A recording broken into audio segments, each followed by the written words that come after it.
We return to All New X-Men by Brian Michael Bendis and Stuart Immonen. In just his third issue, this series is shaping up to be a modern classic X-Men tale. The issue follows the remnants of Scott's extinction team made up of himself, Magneto, and Magic as they attempt to regroup and regain their former strength. First thing on their to-do list is breaking Emma Frost out of captivity. Cyclops and Magneto assault an armored convoy moving Emma to a new location. Though they succeed, their plan is not flawlessly executed. Not only does Emma still harbor resentment towards Scott for his actions under the influence of the Phoenix, they also find out that their interaction with the Phoenix Force has altered their powers. Scott no longer has the same precision with his optic blast, Magneto and Emma's abilities have been dampened, yet interestingly, Magic's powers have been enhanced. While Scott bemoans these changes occurring at such a crucial time in mutant history, Magneto confronts him, accusing Scott of using the Phoenix as an excuse. He says that Scott must come to terms with the crimes he committed. The Phoenix merely gave Scott the power he needed, while Scott's actions were his own. The issue ends with the appearance of another new mutant, a shapeshifter that the Extinction team immediately tries to recruit to their mutant revolution. Yet what a surprise when an oddly familiar X-Men team shows up to recruit the very same mutant. So, at the first meeting between the older and younger Scott, who do you think will throw the first punch? So I don't think either of them are going to throw the first punch. I think they're going to talk it out. I mean, if I saw my future self or my past self, my first thought wouldn't be to kill them. Maybe not the first thought, but I think eventually communication is going to break down, or at least fairly quickly. I think young Scott will shoot Magneto before he shoots old Scott. What did you think of his talk with Scott this issue, where he goes up to Scott and basically tells him, you keep blaming the Phoenix Force, but you're the one that did all those things? I think Magneto himself is a little bit bitter. I mean, he kind of joined up with Scott and had these high hopes. And, when he hitched his wagon to Scott and Scott fell, they both they're really at a low point right now. I guess they are, because Magneto lost his power, so if he's bitter, he's exceptionally bitter right now.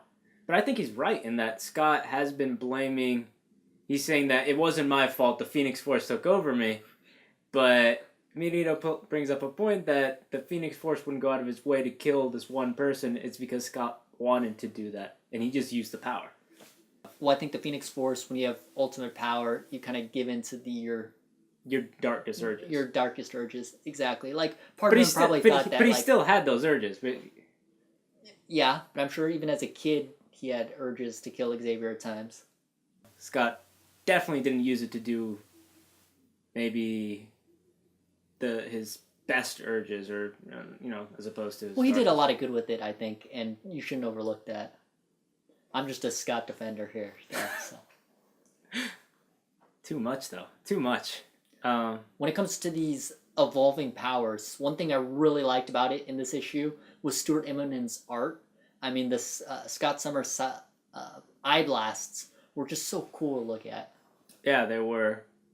And do you think this is going to be more of a permanent thing? How do you think they're just going to get fixed? Especially if it has something to do with the Phoenix Force. It's not like that's going to come back. I'm not sure it actually... Alright, first off, I'm not certain that it does have to do with the Phoenix Force. I thought that was just their theory.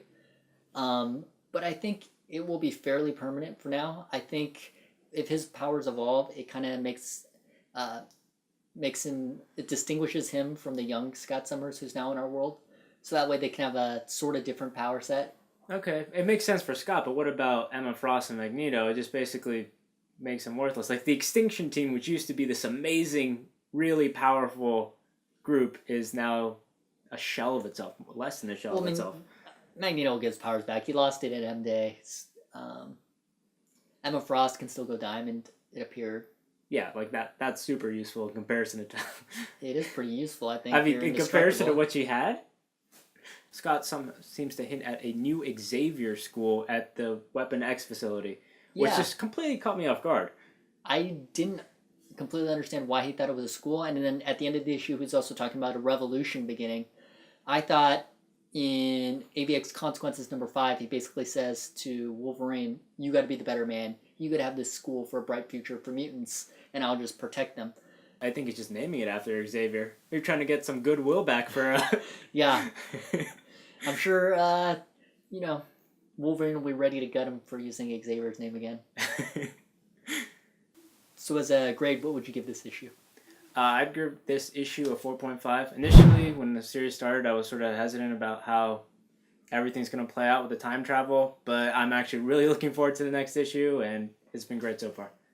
I'd give it this issue a 4. Like I said earlier, Stuart Immonen's art just really jumps out at me, and I'm really enjoying it. So we're sealing up this issue Between the Bags and Boards. But before we finish, we have a question for you. So what do you guys think this new Xavier school is going to be for? Leave your answer below in the comments, and you can also reach us on Twitter. And be sure to check out our Tumblr, like our video, and subscribe. Thanks for watching.